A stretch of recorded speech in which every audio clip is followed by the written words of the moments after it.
സൈക്കോളജിസ്റ്റാണെന്ന് പറയുമ്പോൾ മിക്കവരും ചോദിക്കുന്നൊരു ചോദ്യമാണ്, എൻ്റെ മനസ്സിലുള്ളത് വായിക്കാൻ പറ്റുമെന്ന്. അതല്ല സൈക്കോളജി.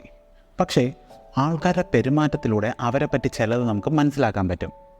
ഇപ്പോൾ ഒരു ഉദാഹരണം പറയാൻ, ഒരു പേഴ്സൺ അമിതമായിട്ട് ഉറങ്ങുകയാണെങ്കിൽ ഒരു പക്ഷേ അവരെ വളരെയധികം വിഷമിപ്പിക്കുന്നയോ സ്ട്രെസ്ഫുൾ ആയിട്ടുള്ള എന്തെങ്കിലും ഒരു കാര്യം കാണും. ആ ഒരു വിഷമോ സ്ട്രെസ്സോ മറക്കാൻ വേണ്ടിയിട്ടാകും അവരിത്രയധികം ഉറങ്ങുന്നത്.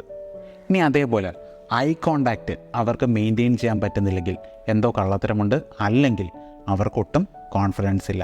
ഇനി ചിലർ അമിതമായി കിടന്ന് ചിരിക്കുന്നവരാണെങ്കിൽ അവർ ആ സൊസൈറ്റിയിലേക്ക് ഫിറ്റ് ഇൻ ചെയ്യാൻ നോക്കുകയാണ്. ഓക്കെ, ഞാനും ഈ തമാശയുടെയൊക്കെ ഒരു പാർട്ടാണെന്ന് തെളിയിക്കാനുള്ളൊരു ശ്രമമാണ് അവർ നടത്തുന്നത്.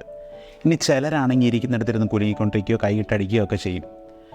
അങ്ങനെ ചെയ്തുകൊണ്ടിരിക്കുന്നത് അവരുടെ ഇംപേഷ്യൻസാണ് കാണിക്കുന്നത്. ഇനി ചിലർ നമ്മൾ പെരുമാറുന്ന അതേ രീതിയിൽ തന്നെ പെരുമാറുകയാണെങ്കിൽ നമ്മൾ മൂവ്മെൻറ്റ്സിനെ മിറർ ചെയ്യാന്ന് പറയും. അങ്ങനെ ചെയ്യുകയാണെങ്കിൽ അത് അവർക്ക് നമ്മളോടുള്ള ഇഷ്ടം കാണിക്കുകയാണ്. നമ്മളും അവരെ ഇഷ്ടപ്പെടണം എന്നുള്ളൊരു ചിന്തയിലാണ് ആ പെരുമാറ്റം ഉണ്ടാകുന്നത്. ഇനി അതല്ല, ചിലർ വളരെ പെട്ടെന്ന് തന്നെ എന്തൊരു കാര്യത്തിനോടും എഗ്രി ചെയ്യും. അങ്ങനെ എഗ്രി ചെയ്യുന്നവർ ഒരു കോൺഫ്ലിക്റ്റ് ഒഴിവാക്കണം എന്ന ഒരു ടെൻഡൻസി ഉള്ളവരായിരിക്കും. വളരെയധികം സബ്മിസീവായിട്ടുള്ള ആൾക്കാരായിരിക്കും അവർ. ഈ പറഞ്ഞതിൽ ഏതെങ്കിലും ഒരു ബിഹേവിയർ കാണിക്കുന്ന ഒരാൾ നിങ്ങളുടെ കൂട്ടത്തിലുണ്ടെങ്കിൽ ഈ വീഡിയോ അവർക്ക് ഷെയർ ചെയ്ത് കൊടുക്കുക.